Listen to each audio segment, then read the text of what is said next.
Exodus chapter 6, verses 2 through 8. The passage we're going to look at this morning is Exodus 6, verses 1 through 30. We're going to read verses 2 through 8. You can follow along with me in your copy of the Scripture. If you don't have a Bible of your own, you can grab one of the black Bibles that are in the chairs around you. Certainly, you can keep that if you need one. The words are also going to be displayed on the screen, so you can follow along with me as I read there. After we read Exodus 6, 2 through 8, just have a brief time of prayer before we get into our message this morning. Exodus 6, beginning in verse 2. God spoke to Moses and said to him, I am the Lord. I appeared to Abraham, to Isaac, and to Jacob as God Almighty. But by my name, the Lord, I did not make myself known to them. I also established my covenant with them to give them the land of Canaan, the land in which they lived as sojourners. Moreover, I have heard the groaning of the people of people of Israel, whom the Egyptians hold as slaves, and I have remembered my covenant. Say, therefore, to the people of Israel, I am the Lord, and I will bring you out from under the burdens of the Egyptians, and I will deliver you from slavery to them, and I will redeem you with an outstretched arm and with great acts of judgment. I will take you to be my people, and I will be your God, and you shall know that I am the Lord your God, who has brought you out from under the burdens of the Egyptians. I will bring you into the land that I swore to give to Abraham, to Isaac, and to Jacob. I will give it to you for a possession. I am the Lord. I don't know if you've been to Iraq recently. Maybe not, right? Well, they have a problem in Iraq. A lot of people are getting kidnapped. They have a kidnapping problem in Iraq because what it is, there's a lot of these groups, evil intent, looking for ways to stir things up, cause problems. What they do is kidnap foreigners as a way of destabilizing things, spreading fear, these sorts of things. And I mean, sometimes foreigners are rescued, and other times they're not. I mean, let's be honest, most of the time they're not. And the problem is kind of twofold. Is number one, it's kind of a different situation than we're used to. There's a lot of tribal factions, these sorts of things. The other thing is Iraq doesn't necessarily have the resources to investigate all these kidnappings. And finally, part of it is a motivation. Another foreigner got kidnapped. Must be Monday. You know, what are you going to do? Now, but the problem that they're facing, though, is it's sort of a PR problem. People aren't planning their next vacation to Baghdad. I'm not. Maybe you are. The issue being, I mean, there's a lot of places over there you might want to see. World historical sites. And there are reasons to travel to that part of the country. So what they do is when there is a rescue, they make a big deal out of it. Now, month or two, maybe the last 6 months, a couple of Filipino foreigner travelers were rescued, and of course the government of Iraq made sort of a big deal out of it. Look, we rescued 2 of the 1,000 people that got kidnapped this year. So the question is, why did Iraq rescue these 2 foreign Filipino women? Because they needed to for a PR move. Good foreign relations, keep things copacetic with the other countries. Well, the question you might ask yourself as we look at the people of Israel in Egypt and we wonder, here comes God who's going to rescue them out of Egypt, you should ask this question. I think it's a fair question. Why would God save Israel? And connected to that, why would God save us? What motivates him? Is it a PR move? Is he taking some hits from the PR standpoint? And does he have nothing better to do? There's nothing on Netflix, so he thought, well, okay, I'll save Israel. Why would God save us? Look at Exodus 5, 22 and 23. Moses, of course, had confronted Pharaoh and said, let my people go. And Pharaoh said, I don't think so. I'm going to make your work really hard, and I think I'm going to kill all the Hebrews. People of Israel sort of freaked out. Moses sort of freaks out, and he prays this prayer. Moses turned to the Lord and said, O Lord, this is Exodus 5:22, why have you done evil to this people? Why did you ever send me? For since I came to Pharaoh to speak in your name, he's done evil to this people. You have not delivered your people at all. Why, O Lord, did you send me to save the people, you're not doing the job. Something we need to understand as we try to answer this question, why would God save us, is this, and we're going to use this sort of as a way of understanding what God is up to. It turns out there was more at stake in Egypt than whether or not Moses had a good day. It turns out whether or not things went well for Moses was not the priority God had in saving Israel. Did you notice that? Since God sends Moses, to the time they get to the promised land, how many good days does Moses have? If he had them, they're not written down. It turns out there is more at stake here than whether or not Moses is having a good time, whether or not Israel is having a good time, whether or not they're #blessed. That was rude. Some of you, what's a hashtag? Google it. If you don't know what Google is, I can't help you. Why would God save us? We're going to start in verse 14 and work backwards today. Why would God save us if it wasn't just to give us a good day, to bless us? Why would God save us? We need to understand this, and I think the Bible will tell us this morning. First of all, why would God save us? Look at verse 14. It's a genealogy. I'm not going to read it all. You're welcome. You can read it on your own. Why would God save us? First thing, he wants us to see his trustworthiness. Why would God save us? First of all, he wants us to see his trustworthiness. Now think about it this way. There's a group of demonstration aviators called the Blue Angels. The Blue Angels are aviators for the Navy, and the pilots of the Blue Angel aircraft are both naval pilots as well as marine pilots, and they're selected to demonstrate the capabilities of the aircraft as well as the pilots to the public. Who's seen the Blue Angels? Raise your hand. Who's seen them? Okay, you've seen them. You know what I'm talking about then.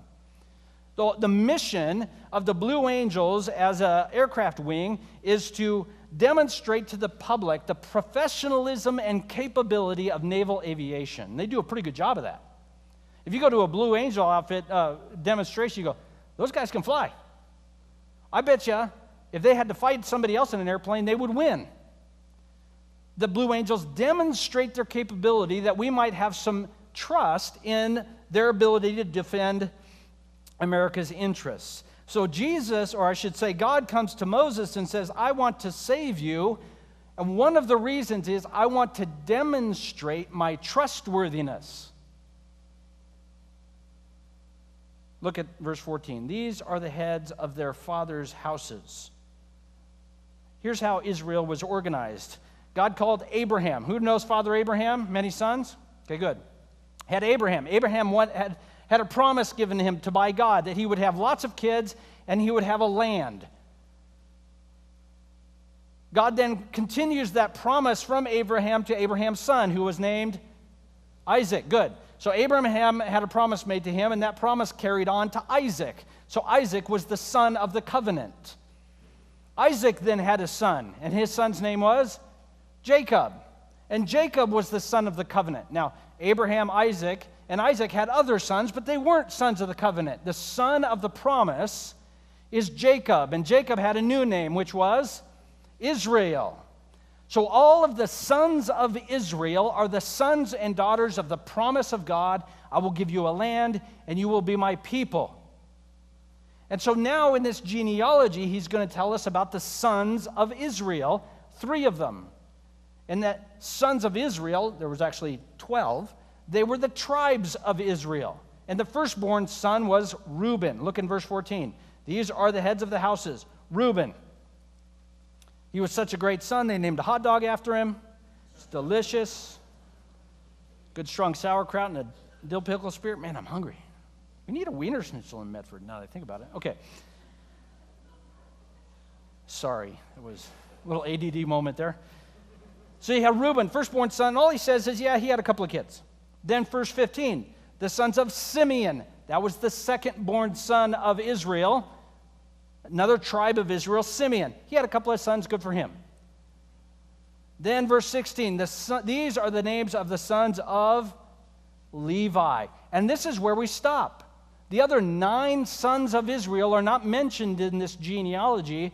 All he does is then describe many of the sons of Levi, culminating with Moses and Aaron. So Moses and Aaron are among the sons of what? Levi.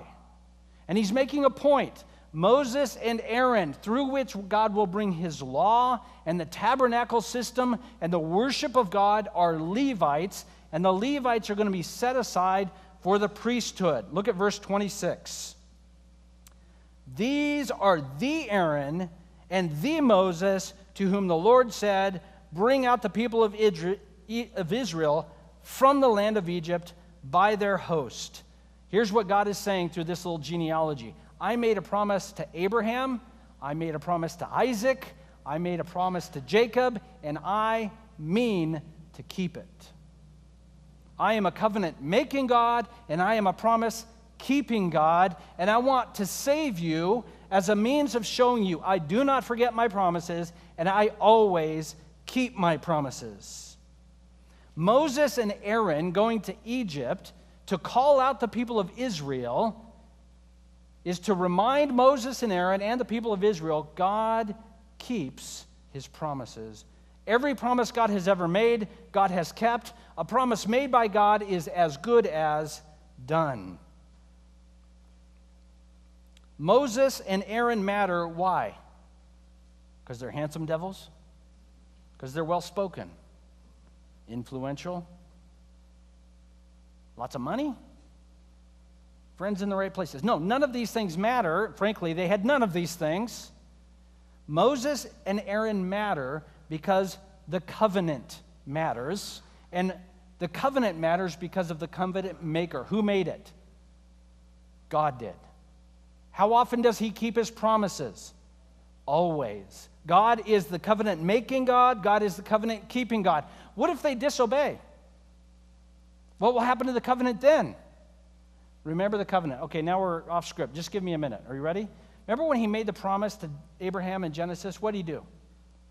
He said, Abraham, I'm going to make you a promise, give you lots of kids, give you lots of real estate. It's going to be off the chain. Something like that. Go get some animals, cut them in half, and lay them out. And this was a normal way of signing a treaty. And we've talked about this before, but as a reminder, what would you do if you were a big, strong king and you had a little weak king and you were going to make a treaty with him? What would you do? You'd make the little scrawny guy pass through the animals. After he passes through the midst of the animals, what do you say? If you break my treaty, I will do to you as has been done to these animals. That's gross. Say, I don't want to be cut in half, much less I don't want to be cut in half long ways. That seems much harder. But what happened in the Abrahamic covenant? What happened? Who passed through the animals? God did. God says, may it be done to me if you do not keep my treaty. God is going to keep his promises, and it is not dependent on Israel doing a good job with it. He is a trustworthy God. Moses and Aaron matter to Israel. Moses and Aaron matter to Egypt, not because they're Moses and Aaron, but because they are of the tribe of Levi, who was of the son of Israel, who was the son of Isaac, who was of the son of Abraham, who received a promise from God that will be kept. Covenant matters because God keeps his promises. Listen, the Bible is telling us about God's intervention in human history to make a way for sinners to have a relationship with God. He's been doing this since the beginning, since Adam and Eve. He says, I'm going to tell you about my mission to save sinners through human history. And that history of God intervening to provide salvation to us only matters because God can be trusted. His promise to save sinners through the people of Israel, his promise to save sinners through the Messiah, is only useful because God is trustworthy. I would even say this, because God is trustworthy, the covenant matters. Because God is trustworthy, redemption is all that matters. Since God is trustworthy, his promises are certain, and since God is trustworthy, his promises are the only thing that matter. Let me put it this way, and then I'll move on to the next point. When we understand that God keeps his promises, and his promises are all about drawing us out of slavery to sin into himself, our only response ought to be by faith. How do I get in on it? And having gotten in on it by faith, how do I fit into the story God is telling about redemption? Since the only thing that matters is redemption, because God is a promise-keeping God, how do I get in on it? What's the answer? Faith. What about faith and works? No. Heresy. Moving on. It's just faith. I trust him. And he's telling us he's trustworthy. I trust him. Good. I get in on it. Then I ask this question. Well, now that I'm in on it, how do I fit into this grand history he's telling about saving sinners? That's the way we ask these questions. But this is how we normally ask these questions. By we, I mean all of us, including myself. We say this: God keeps his promises. Oh, really? What's in it for me? Okay, I get saved, so then what? What's the payoff? Is there a payoff? We don't ask the question, how do I fit into God's grand plan to tell the world he saved people? What do we say? How does God fit into my life? Got a lot of things going on, and I've got the contours of my life. I think God might kind of fit into some of the nooks and crannies. Kind of make me feel a little bit empty to being a little bit full. That sounds like a sweet deal. And God says, no, that's not how this works. You're going to fit into me. I'm not trying to fit into you. Moses and Israel are going to learn this over time, and we're going to get into it more detail over the next weeks. We're in Exodus. But we find this out. God doesn't save us to get us out of trouble. He saves us because he's trustworthy.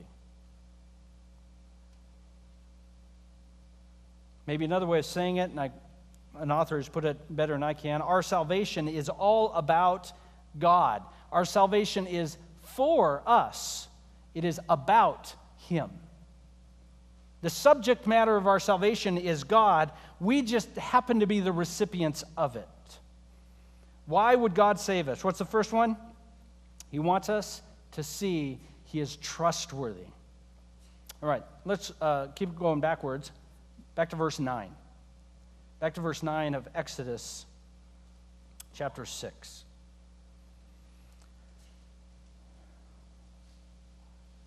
God says this to Moses in verse 8, I'm going to bring you out of the land, I'm going to give you a possession. And Moses spoke to the people of Israel, and they didn't listen to Moses because of their broken spirit and their harsh slavery.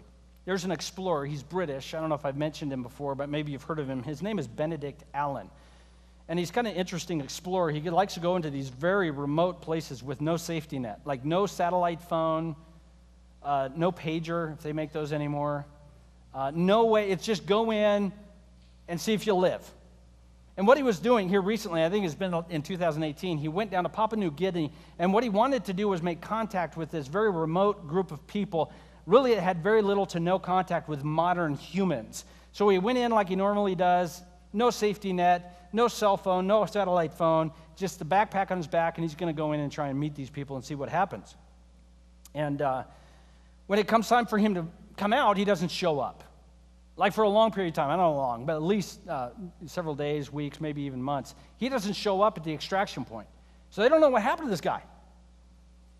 Finally, one of the organizers of the expedition rented a helicopter, and they flew in, and they looked for him, and they finally found him in this one spot. I don't know how to find a guy in Papua New Guinea. And so he got in the helicopter, and they were interviewing him later and said, well, what happened? What happened? He said, everything went wrong. There was this rope bridge that went across this ravine I was counting on using, and it was gone. It wasn't there. I don't know where it went. So I had to reroute to try and get around this ravine, and then my mosquito net fell apart, and so I got malaria. So I went to take my anti-malarial medicines, and they were all wet. They were ruined. So I got malaria, hiking through Papua New Guinea with malaria, and then the way I'm trying to get to this tribe is blocked off because there's these two other factions, and they're at war. And I'm trying to avoid the war. Anyway, then the helicopter shows up, and here I am. And they said, well, aren't you glad to get rescued? He goes, whoa, simmer down. I was not lost. I knew where I was the whole time. I didn't ask for this helicopter. I was fine. I only got on the helicopter because I knew my buddy had gotten it at great expense. But if I had my way, I'd still be out there walking around. I think you'd be dead. If you'd be walking around, somebody would be carrying you. He couldn't get out. He had malaria. He was lost, and he basically says when he's riding the helicopter, I didn't ask for this. Why would God save us? Verses 9 through 13, he wants us to see our need. He wants us to see our need. The people of Israel cannot hear the good news that God is redeeming them because of that which they need redeeming from. They had a broken spirit because of their harsh slavery. They couldn't see the forest for the trees. They needed saving from their slavery, but their slavery was making it impossible for them to see they needed saving. A video came out recently about a disoriented man in a burning car. Maybe you've seen it. What happens, he fell asleep in the car with it running, and while it was running, his foot was stepped on the accelerator. It was in park. So the engine revved up real high and then overheated and caught on fire. So then the police show up because people called the police, and they're trying to convince him to come out of the car, but he won't come out of the car because he just woke up. You know how it is when you just wake up. Oh, come on, I got to get woke up. But also some of the smoke and the oxygen, he didn't know what was going on. He said, you need to get out of the car. Finally, he had to break the windows, break into the car, and drag the guy out. He didn't understand what his need was. He was blind to it because of the fire and the smoke. Just like Israel here doesn't see their need. They need rescuing from slavery, but because of the situation they're in, they don't know what they need. Moses here is seeing nothing but failure. He's gone to Pharaoh and been rejected. He's gone to Israel and been rejected. And he sees nothing but failure, nothing but inadequacy, nothing but more trouble on the horizon. And what we discover about God is God sees absolute success in what's happening. Because God understood what Israel needed before they could experience his redemption. They needed to not only know they needed deliverance, they needed to feel it. And look at how they're described. A broken spirit under their harsh slavery. God knows they need to truly plumb the depths of how difficult a situation they're in before they're going to be ready to respond to his rescue. He wants us to see our need. Why is this so important? Later on in the wilderness, the people of Israel are going to run into hard times again. And this is what they're going to say to Moses. They're going to say, Moses, why did you take us out of Egypt, that land flowing with milk and honey? Why is that an important phrase? Because God, in his covenant, told his people, I will take you and to a land that is flowing with milk and honey. As VeggieTale says, sounds sticky. So what are they saying? The trouble we're experiencing right now tells us it would be better to be under slavery than to be with God. God's plan is worse than the slavery we were under. God knew this would happen, so he understands what he's doing here, everything possible to help the people of Israel understand exactly what's going on. They need deliverance from slavery, and until they feel it at the core of their being, they are never going to understand what they need. Look what God commands Moses to do in verse 11 of Exodus 6. Go in, tell Pharaoh, king of Israel, to let the people of Israel go out of his land. What's Moses' job? It's not complicated. What's his job? Go and tell. Is his job to convince Pharaoh? No. Is his job to put the pitch on him? Come up with the key selling points? No. Threaten him? His job is to go and tell. What was his job with the people of Israel? Go and tell. Moses' job is to go and tell. It's God's job to redeem, God's job to bring out, God's job to deliver. Moses' job is to go and tell the truth. And here's something we need to understand about the gospel. The gospel always tells the truth. Why would God save us? Because he wants us to see our need. And the good news of the gospel is you have need. When I was in high school, I got pneumonia. So I went to the doctor. He said, you take these antibiotics, you're going to feel better. Turns out I did. I was thankful for that. He had to tell me I had pneumonia. He had to tell me the truth. He didn't tell me I had an ingrown toenail. He told me I had pneumonia. I needed antibiotics.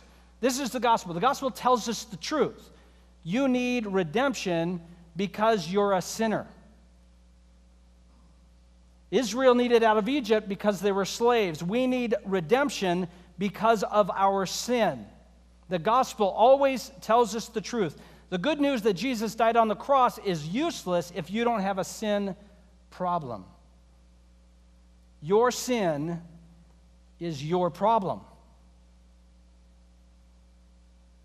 You've got a sin problem. Sin kills you and it destroys everything in your life. Your envy is a problem. You think everybody else has it better than you. It drives you nuts that that guy can't do his job halfway decent, makes more money than you, has a bigger house than you. It drives you nuts that that guy's wife is nicer than your wife. It drives you nuts that those kids of your friends, why are they so good? Why can't they steal something? Their parents are terrible. They're horrible parents. Why do the horrible parents get such good kids? Now, none of us have ever thought this way before, right? Why does he get to drive that car? Our envy. We must have what others have. It will destroy our lives. Our sin is our problem when we see and look at what others have and are convinced we ought to. We rank better than them. We work harder than them. I know God better than them. And God seems to be blessing the socks off of that moron. You've never thought this way before. Yes, you have. Now we got to talk about lying. What about your pride? Yeah, I need God a little. At least I'm not like that guy. He needs God a lot. Well, I'm glad he found God because he needs him a lot more than I do. You ever noticed how you know how to do everything right? That's called pride. Have you ever noticed that everybody does their best, but it's just too bad they can't measure up? That's called pride. Have you ever noticed that luckily you only have rated G sins, not rated PG and R sins like your buddies and the people you know? That's called pride. And it will kill you. It will destroy you. What's your number when it comes to greed? What's the magic number? If I had X, everything would be fine.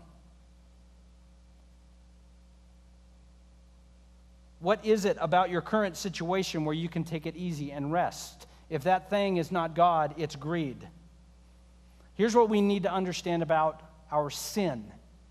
These aren't hang-ups. These aren't little character flaws. These aren't little things I'm going to work on. These aren't good thing. New Year's is coming up. I can do another resolution.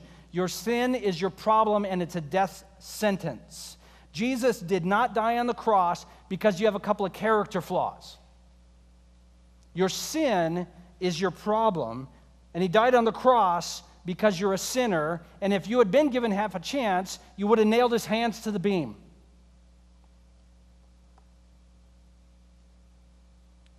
Look at verse 9 again of Exodus 6. Moses spoke thus to the people, and they would not listen. So let's just be honest. I've just given a little diatribe on some sins. There's many others we could cover. I just don't have time. Most of you aren't listening. You've already come up with reasons. Yeah, come on, it's not a big deal. Now, listen, I got issues. Listen, sin is not one of them. Or are you going to blame others? Well, sure, I wouldn't envy if I had more stuff. Sure, I'd love my spouse more and wouldn't be envious of my buddy if I had a better spouse. Sure, I wouldn't look at other people's kids if my kids would behave. It's what you think. It's not my problem. It's not my fault. In fact, the people around me should stop flaunting their good lives so much. That's what they should do.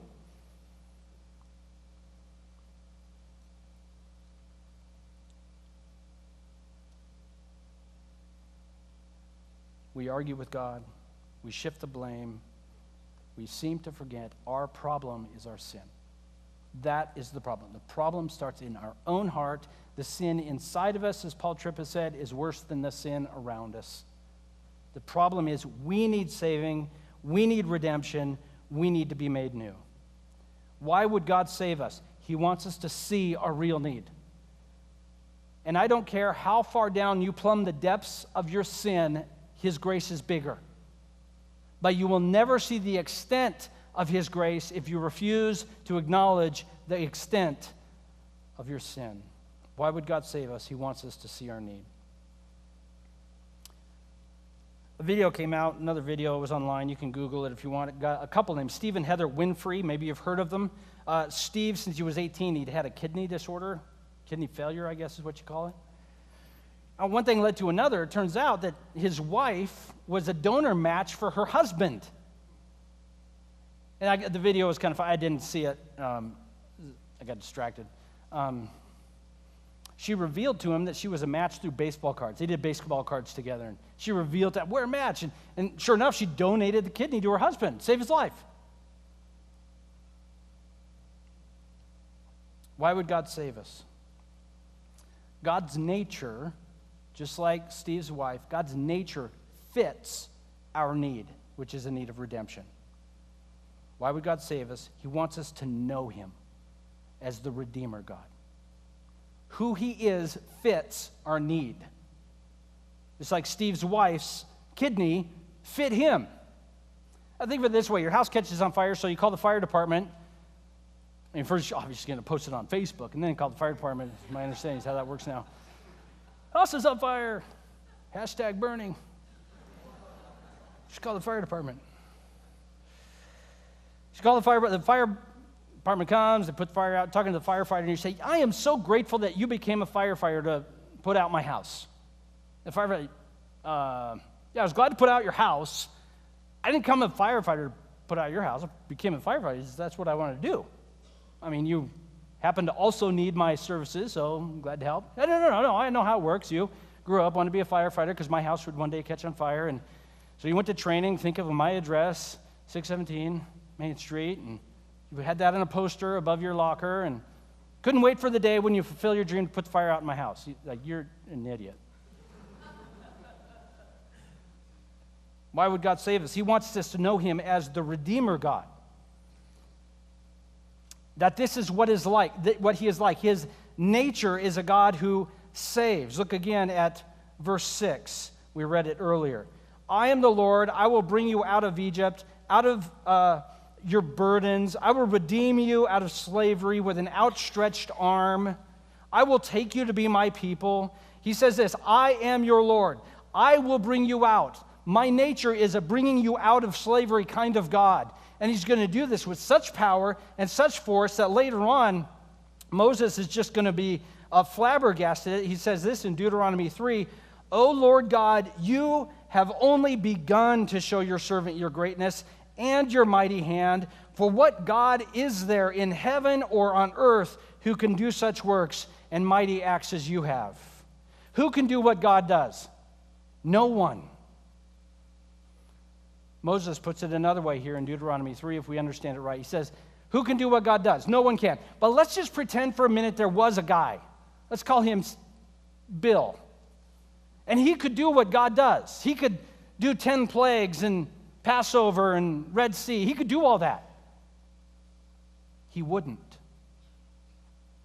But God would. That's what he's saying here. He says, no one can do what I can do. And even if there was one who would, nobody else would. Only I would, God is saying. Only I have both the power and the nature that says, I want to save people like you. Look at verse 7 again of Exodus chapter 6. Flip back there if you have gone elsewhere. I will take you to be my people. I will be your God. You shall know I am the Lord your God. This is what we call a promise. A promise of God is so certain because of God's promise-keeping nature, it's as good as done. When God makes a promise to his people, I will take you as my people, he's saying, you're my people. I will save you, which means you're saved. I will redeem you, which means you're redeemed. We see this over in Romans chapter 8, and we must let this settle into our heart. The Bible says this in Romans 8:18. I consider that the sufferings of this present time aren't worth comparing to the glory that is to be revealed in us. That's a promise to those of us who are believers. God will reveal glory in us, which means what? He is revealing glory in us, because a promise made by God is a promise kept by God. To live now in Christ, even in suffering, is to live a life of glory, even if we may not see it. God is a promise-keeping God, and He redeems people like the people of Israel. This whole passage in Exodus chapter 6 begins in verse 1, and he says this, "The Lord said to Moses, 'Now you shall see what I will do to Pharaoh.'" Now you're in a position where you see your need. Now you're in a position where only my mighty hand will save you. I will bring you out. I will redeem you. I will deliver you. One final thing to look at, and we're going to close with this. Look at verses 3 and 4. This is astounding. God says this to Abraham. You know what? I appeared to Abraham, I appeared to Isaac, and I appeared to Jacob, but by my name, the Lord, I did not make myself known to them. That's a difficult verse to translate accurately, so I'm going to sum up what he's saying here. Abraham knew me. Isaac knew me. Jacob, he knew me. But Moses, you're going to see me do Exodus. They don't even know the half of it. You are going to know me, Moses, as the Redeemer God who redeems people out of slavery. Moses, they knew me. They don't know me like you know me.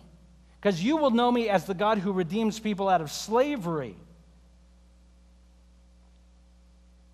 Abraham sort of had an idea of this in Genesis chapter 15 when God was making the covenant with Abraham. He told him, hey, listen, your people are going to be in a foreign land for like 400 years, and I'm going to save them out of Israel. But Moses, you get to see it happen. Abraham sort of knew me. Isaac knew me. Jacob knew me. But because Moses, you get to see my promise kept, you know me in a whole other way. You know me as the God, the Redeemer out of Exodus. One author has said it this way, that Exodus out of Egypt, as it fits in and shows us what redemption looks like, is the primary way we know who God is. That God is a Redeemer. He is the one who saves. We were talking about Steve and Heather, the kidney duo. Wonder if she makes him wake up every morning and say, hey, thanks for the kidney. I know I would. Give it back. Wouldn't do that. So the question is, before she had herself tested to find out if she was a match, was she a match? Was she a match before they got married? How about this? Was she a match before they met? So we think God is the Redeemer God because we sinned? He wasn't a Redeemer God before that? This is what he's trying to tell us. No, this is who I am. I didn't change. You didn't paint me into a corner and go, what am I going to do? I better be a Redeemer God, I guess. What am I going to do? He is Redeemer God. He has always been Redeemer God, and our need fits his nature perfectly. He is one who redeems, and we are ones who need to be redeemed. He is a Redeemer God by nature, not by necessity. And what the author of Exodus, Moses, was saying is God is telling him, because you get to see this nature revealed in Exodus, Moses, you're going to know me even more than Abraham did. So where does that put you and I? Hebrews chapter 1, verse 1. You might want to turn there. Long ago, at many times and in many ways, if you have the authorized version, in sundry times and diverse manners. That's just fun to read. I've got the ESV. Long ago, at many times and in many ways, God spoke to our fathers by the prophets. So a long time ago, God spoke to us in many times, many ways, through the prophets. Now I'm going to suggest the way the book of Hebrews starts, he's going to emphasize Christ as superior to Moses and the tabernacle and the temple. So I might suggest when he says, of the prophets, and chief among them is Moses. In many times and in various ways in the past, God spoke to our fathers by the prophets like Moses. But in these last days, he has spoken to us by his what? Son. Moses, You know God so much better than Abraham did. And now God comes to you. What's he say?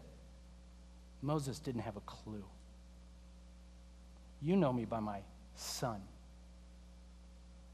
My son, whom he appointed the heir of all things, through whom he also created the world. He is the radiance of the glory of God, the exact imprint of his nature, and he upholds the universe by the word of his power. After making purification for your sins, he sat down at the right hand of the majesty on high. Moses knew me, but not like this. You know Jesus. And the Bible tells us in Acts 4:12, what does it say? There is salvation in no one else. There is no other name under heaven given among men by which we must be saved. And what is that name? We're gonna have to do no better than that. Dude kind of died for us. There is now, therefore, no other name under heaven given among men whereby we must be saved. And his name is Jesus. Jesus is the saving God. Why would he save us? So we can see that he's trustworthy. How do we know he's trustworthy? Try and find him in a tomb. He's not there, by the way. He rose from the dead. That's trustworthy. Why would he save us? We have to know our need. Woman at the well, he told me everything I ever did. He knows everything you've ever done. Why would God save us? Because he wants us to know him. He is Redeemer God, and we are those who need to be redeemed. What this tells us is the resurrection of Jesus Christ is the act of salvation for all of human history. The resurrection of Jesus Christ was the climax of the redemptive story. God says, it is finished, puts an exclamation point on it, kicks the stone away from the tomb and walks out. Why would God save us? He is trustworthy. He wants us to know our need, and he wants us to know him as Redeemer God.